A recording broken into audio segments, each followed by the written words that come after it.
Assalamualaikum warahmatullahi wabarakatuh. Selamat pagi bunda-bunda semuanya. Alhamdulillah senang sekali pada pagi hari ini saya bisa bertemu dengan bunda-bunda yang hebat di acara Diklat Berjenjang Tingkat Lanjut tahun 2021. Baik, bunda-bunda semuanya, kalau pada beberapa hari yang lalu bunda-bunda sudah mendapatkan materi tentang perkembangan anak usia dini, tentang perencanaannya, kemudian tentang pemahaman kurikulum, maka pada pagi hari ini kita akan belajar bersama tentang pendalaman penilaian perkembangan anak usia dini. Namun sebelum itu, tak kenal maka tak sayang, kita perkenalan dulu ya bunda-bunda. Nah, nama saya Ibu Siti Khotijah, lahir di Sragen pada tanggal 7 Februari tahun 1972. Aktivitas seharian saya adalah sebagai pendidik di BA Aisyah Kopen, Teras Boyolali. Adapun nomor telepon yang saya punya hanya satu ya Bunda, yaitu 081 393 478 934. Baik Bunda-Bunda sekalian, selanjutnya mari kita konsentrasi pada materi pada pagi hari ini. Nah, apa toh materi hari ini harus diajarkan atau harus diberikan kepada bunda-bunda semuanya? Materi ini mempunyai tujuan bahwa peserta dapat menjelaskan tentang pengertian, tujuan, manfaat, ruang lingkup, serta prinsip-prinsip perkembangan penilaian anak. Ya. Baik, nah mungkin di antara bunda-bunda semuanya sudah ada yang tahu pengertiannya apa atau penilaian perkembangan anak itu. Oke, pinter, sudah ada yang jawab. Nah, pengertian penilaian perkembangan anak adalah merupakan proses pengumpulan melakukan sintesis, menerjemahkan informasi sebagai dasar dalam membuat keputusan. Dari perkembangan anak, baik terkait aspek anak, pembelajarannya, atau kesertaan dalam kegiatan serta suasananya. Nah, selanjutnya, penilaian ini mempunyai tujuan dan ada manfaatnya juga. Apa tujuan dan manfaat penilaian perkembangan anak usia dini? Tujuannya untuk memperoleh gambaran secara utuh tentang perkembangan dalam kurun waktu tertentu. Itu adalah tujuan penilaian perkembangan anak. Kemudian manfaatnya ini ada 3, bunda-bunda. Yang pertama, manfaat bagi anak. Nah, bagi anak akan mendapatkan dukungan lebih sesuai kebutuhannya, lebih seimbang, proporsional, dan lebih optimal dalam perkembangannya. Kemudian, manfaat untuk pendidik bisa mengetahui perkembangan anak lebih utuh, baik kemajuannya, hambatan, gangguan, kesesuaian, nah stimulasi, sehingga rencana stimulasi selanjutnya menjadi lebih akurat. Nah, manfaat yang ketiga bagi orang tua. Dan orang tua dengan adanya penilaian dapat memperoleh informasi perkembangan dan minat anak lebih objektif, tepat, dan utuh, serta memudahkan memberikan stimulasi dan membuat keputusan bersama guru dengan orang tua dalam mendukung perkembangan anak.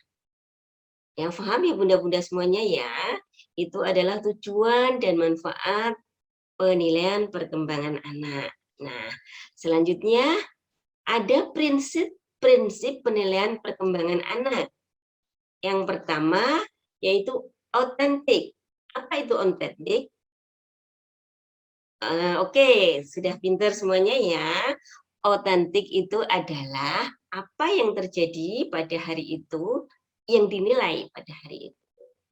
Kemudian selanjutnya adalah objektif. Objektif itu adalah apa adanya, ya, sesuai yang terjadi pada anak itu. Kemudian yang selanjutnya yaitu bermakna. Penilaian ini harus mempunyai makna yang penting untuk anak. Kemudian selanjutnya, prinsip yang selanjutnya adalah mendidik.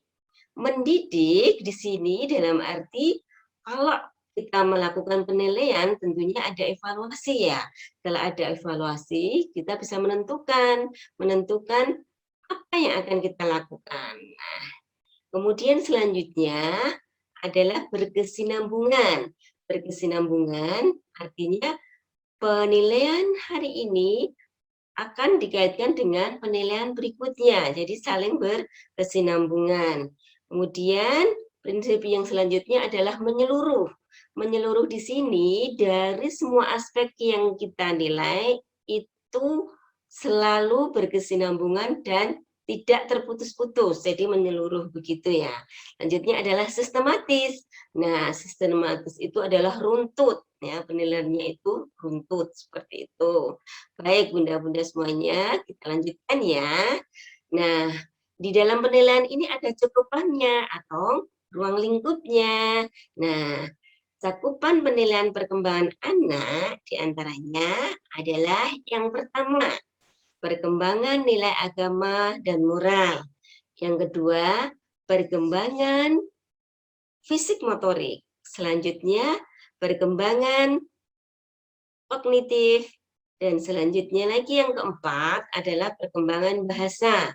Nah, perkembangan berikutnya adalah perkembangan sosial emosional. Dan yang selanjutnya, yang keenam adalah perkembangan seni. Nah, apa yang dinilai dalam perkembangan ini, itu tentunya berbeda dengan pertumbuhan. Kalau pertumbuhan itu akan muncul angka-angka. Didapat dari mana? Didapat dari setelah adanya pengukuran tinggi badan, kemudian penimbangan, kemudian pengukuran lingkar kepala. Itu akan muncul dengan angka-angka ya. Kalau perkembangan itu munculnya tidak angka, tetapi nanti akan muncul MP, begitu dan seterusnya. Nah, Bunda-bunda pasti masih ingat ini ya dalam mengajar ya. Kemudian kalau anak melakukan kegiatan tapi masih dengan bimbingan bu guru, itu artinya akan mendapat penilaian belum berkembang, BB. Nah, jika anak melakukan kegiatan masih harus diingatkan dan dibantu guru, maka ini munculnya di penilaian nanti akan mulai berkembang, MB.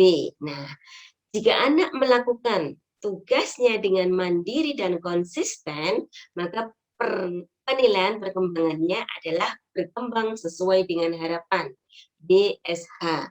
Nah, ketika anak mandiri dan dapat membantu anak yang lain ketika menghadapi kesulitan, itulah yang dinamakan berkembang sangat baik, BSB. Baik, Bunda-Bunda semuanya, saya kira paham ya. Nanti kalau belum paham bisa ditanyakan lewat chat ya atau melalui WA group. Nah, selanjutnya di dalam instrumen penilaian di dalam kurikulum tahun 2013 itu ada teknik dan prinsip penilaian ya. Adapun teknik penilaiannya yang pertama melalui checklist. Kemudian yang kedua melalui penilaian anekdot dan yang ketiga adalah melalui penilaian hasil karya. Ini bisa dilakukan di setiap hari. Ketika bunda-bunda semuanya sudah melakukan ketiga penilaian tersebut, sehingga bunda-bunda bisa mempunyai dokumen dan melaporkan penilaian tersebut menjadi bentuk pelaporan penilaian pertumbuhan perkembangan anak.